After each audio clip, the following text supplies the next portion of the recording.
Assalamualaikum warahmatullahi wabarakatuh.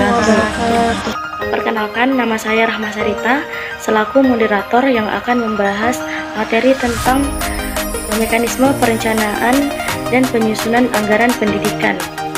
Adapun yang pertama yaitu konsep dasar perencanaan anggaran yang akan dibawakan oleh Saudari Nurlailatul Qomari Farma. A. Konsep dasar perencanaan dan anggaran. Pada dasarnya, perencanaan dimulai dari penetapan tujuan organisasi, menentukan strategi untuk mencapai tujuan organisasi tersebut secara menyeluruh, serta merumuskan sistem perencanaan. Sedangkan pada penganggaran, merupakan pernyataan mengenai estimasi kinerja yang hendak dicapai selama periode waktu tertentu yang dinyatakan dalam ukiran finansial. Pengertian perencanaan dan anggaran menurut para ahli. Menurut Koreas dan Health 1994 mendefinisikan perencanaan sebagai suatu proses yang berkesinambungan yang mencakup keputusan-keputusan atau pilihan-pilihan atas berbagai alternatif penggunaan sumber daya untuk mencapai tujuan-tujuan tertentu pada masa yang akan datang. Secara singkat, anggaran dinyatakan bahwa anggaran merupakan suatu rencana finansial yang menyatakan yang pertama bagian A, beberapa biaya atas rencana yang dibuat. Bagian B, beberapa banyak dan cara memperoleh uang untuk mendanai rencana tersebut atau pendapatan. Selanjutnya, fungsi anggaran. Bagian A, anggaran sebagai alat perencanaan. B, anggaran sebagai alat pengendalian. C, anggaran sebagai alat kebijaksanaan fiskal. D, anggaran sebagai alat politik. E, anggaran sebagai alat koordinasi dan komunikasi. F, anggaran sebagai alat penilaian kinerja. G, anggaran sebagai alat komunikasi. H, anggaran sebagai alat untuk menciptakan ruang publik. Itulah tadi penjelasan materi yang telah dibawakan oleh Saudari Lailatul Qomari Farma. Adapun kesimpulan yang dapat kita ambil yaitu perencanaan sebagai suatu proses yang berkesinambungan, sedangkan anggaran adalah alat bagi pemerintah untuk mengarahkan pembangunan sosial dalam menjamin kesinambungan serta meningkatkan kualitas hidup masyarakat. Dari kedua, yaitu proses persiapan perencanaan anggaran yang akan dibawakan oleh Saudara Muhammad Nurul. Proses persiapan penyusunan usul anggaran. Adapun tahap proses penyusunan anggaran perusahaan. Yang pertama, identifikasi dan evaluasi variabel eksternal. Trend merupakan pengamatan terhadap tren perubahan lingkungan makro dan lingkungan industri untuk mengidentifikasi peluang yang dapat diraih dan ancaman yang harus dihadapi perusahaan dalam setiap lingkungan tersebut. Dan ada dua jenis lingkungan yang berpengaruh besar pada perusahaan, yaitu lingkungan makro. Lingkungan makro terdiri dari 4 kekuatan pokok, antara lain politik dan hukum, ekonomi, teknologi, dan sosial. Yang kedua, lingkungan industri. Selain analisis lingkungan makro, perusahaan perlu dilakukan analisis tren perubahan yang terjadi dalam industri. Variabel ini tidak dapat dikendalikan perusahaan, namun dapat dapat dipengaruhi oleh perusahaan. Suatu perusahaan harus merumuskan tujuan umum yang ingin dicapai oleh perusahaan. Sebelum merumuskan strategi, tujuan umum ini berisi tentang misi. Misi berfungsi sebagai pemfokus dan pemberi makna terhadap kehidupan kerja seluruh anggota organisasi. Dan yang kedua, visi. Visi harus menjelaskan kondisi masa depan dari organisasi yang hendak diwujudkan. Dan yang kedua, pengembangan sasaran khusus bagi perusahaan. Tujuan dari tahap sasaran dalam proses anggaran ini adalah untuk mengarahkan pernyataan tujuan umum ke fokus yang lebih tajam dan untuk mentransformasikan informasi umum kepada informasi perencanaan yang lebih spesifik. Ketiga, pengembangan dan evaluasi strategi perusahaan. Strategi perusahaan adalah sasaran dasar, cara dan taktik yang akan digunakan untuk mencapai tujuan dan sasaran yang direncanakan. Yang keempat, instruksi perencanaan manajemen eksekutif.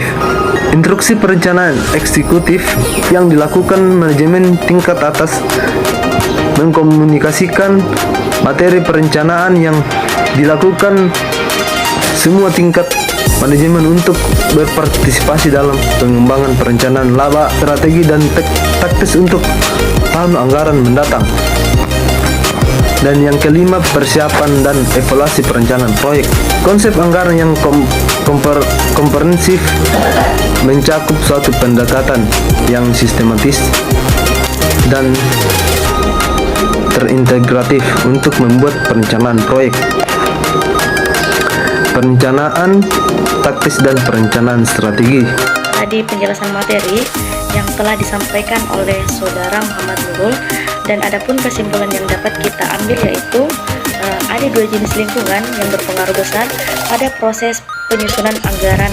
Yang pertama ada lingkungan makro dan yang kedua ada lingkungan industri. Materi yang ketiga yang membahas tentang prinsip-prinsip perencanaan anggaran yang akan disampaikan oleh Saudari Anissa Listiawati. Prinsip-prinsip penyusunan anggaran. Penyusunan anggaran merupakan salah satu kegiatan penting dalam proses perencanaan yang dilakukan oleh manajemen sebuah perusahaan.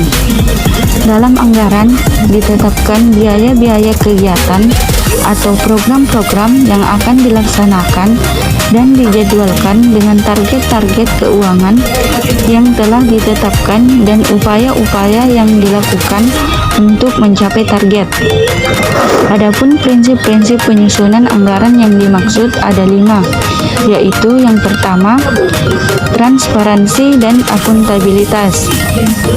Dalam hal ini, anggaran harus dapat menyajikan informasi yang jelas mengenai tujuan, sasaran, hasil, dan manfaat yang diperoleh masyarakat dari suatu kegiatan atau proyek yang dianggarkan.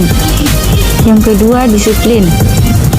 Penganggaran pengeluaran harus didukung dengan adanya kepastian tersedianya penerimaan dalam jumlah yang cukup dan tidak dibenarkan melaksanakan kegiatan atau proyek yang belum atau tidak tersedia anggarannya. Dengan kata lain, bahwa penggunaan setiap anggaran harus sesuai dengan kegiatan atau proyek yang diusulkan. Yang ketiga, keadilan. Mengalokasikan penggunaan anggaran secara adil tanpa diskriminasi dalam pemberian pelayanan, karena pendapatan pada hakikatnya diperoleh melalui peran serta karyawan secara keseluruhan. Yang keempat, efisien dan efektivitas. Penyusunan anggaran hendaknya dilakukan berlandaskan asas efisiensi, tepat guna, tepat waktu pelaksanaan, dan penggunaannya dapat dipertanggungjawabkan. Dana yang tersedia harus dimanfaatkan dengan sebaik mungkin untuk dapat menghasilkan peningkatan dan kesejahteraan yang maksimal. Dan yang kelima, disusun dengan pendekatan kinerja. Anggaran yang disusun dengan pendekatan kinerja mengutamakan upaya pencapaian hasil kerja dari perencanaan alokasi biaya atau input yang telah ditetapkan. Hasil kerjanya harus sepadan atau lebih besar dari biaya atau input yang telah ditetapkan. Tadi penjelasan materi yang telah dibawakan oleh Saudari Anissa Listiawati, dan dapat disimpulkan bahwa adapun prinsip-prinsip anggaran yang dapat diketahui yaitu pertama ada transparansi dan akuntabilitas, dan yang kedua ada disiplin, yang kedua ada keadilan, yang ketiga ada efisiensi dan efektivitas, dan yang terakhir adalah dengan pendekatan kerja. Materi yang keempat yang membahas tentang faktor-faktor yang mempengaruhi anggaran pendidikan yang akan disampaikan oleh Saudari Umu Khairi. Faktor-faktor yang mempengaruhi anggaran pendidikan.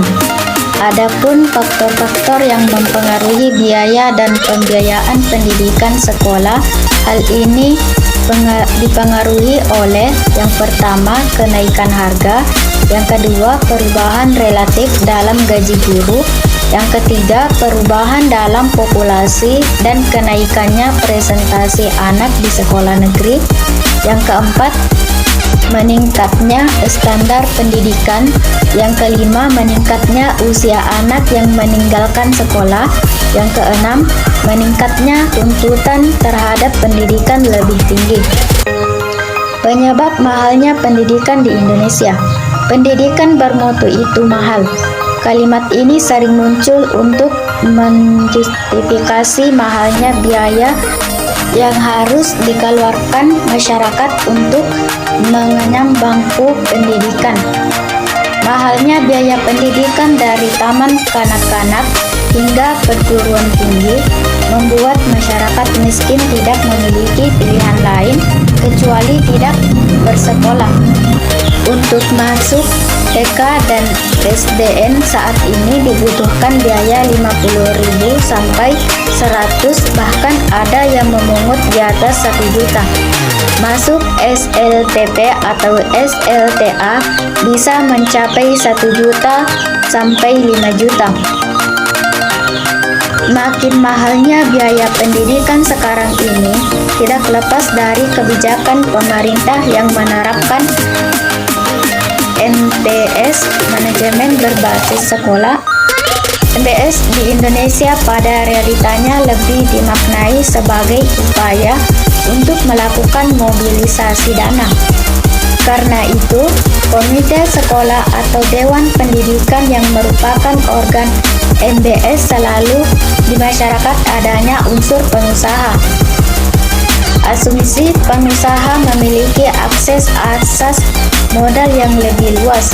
Hasilnya, setelah komite sekolah terbentuk, segala pungutan uang selalu berkedok sesuai keputusan. Namun, pada tingkat implementasinya ia tidak transparan karena yang dipilih menjadi pengurus dan anggota komite sekolah adalah orang-orang dekat dengan kepala sekolah.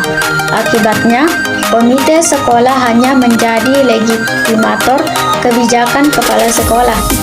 Pelepasan tanggung jawab negara terhadap permasalahan pendidikan rakyatnya. Itulah tadi penjelasan materi yang telah dibawakan oleh Saudari Umu Khairi, dan dapat kita simpulkan bahwa faktor-faktor yang mempengaruhi anggaran pendidikan yaitu kenaikan harga, perubahan relatif gaji guru, meningkatnya standar pendidikan, perubahan dalam populasi, dan meningkatnya tuntutan terhadap pendidikan. Kita lanjut ke materi yang kelima yang membahas tentang mekanisme penyusunan anggaran yang akan disampaikan oleh Saudari Rahmawati Rahman.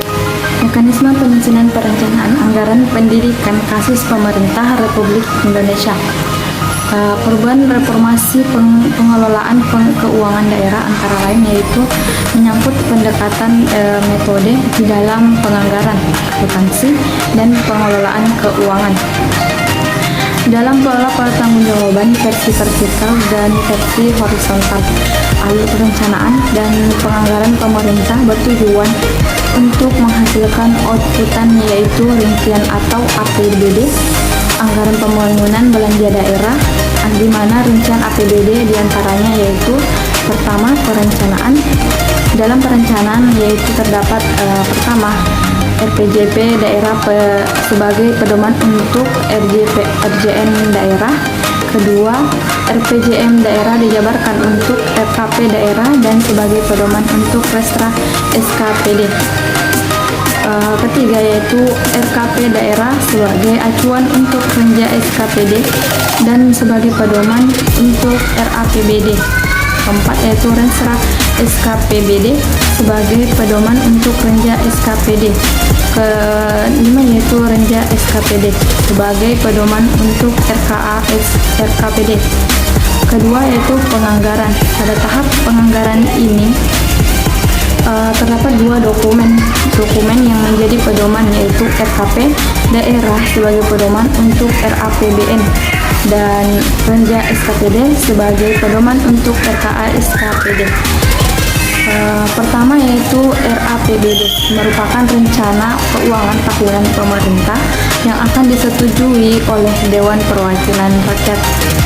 Kedua, RKA SKPD merupakan dokumen penganggaran terdiri dari rencana kerja dan anggaran yang diperlukan untuk melaksanakan rencana kerja.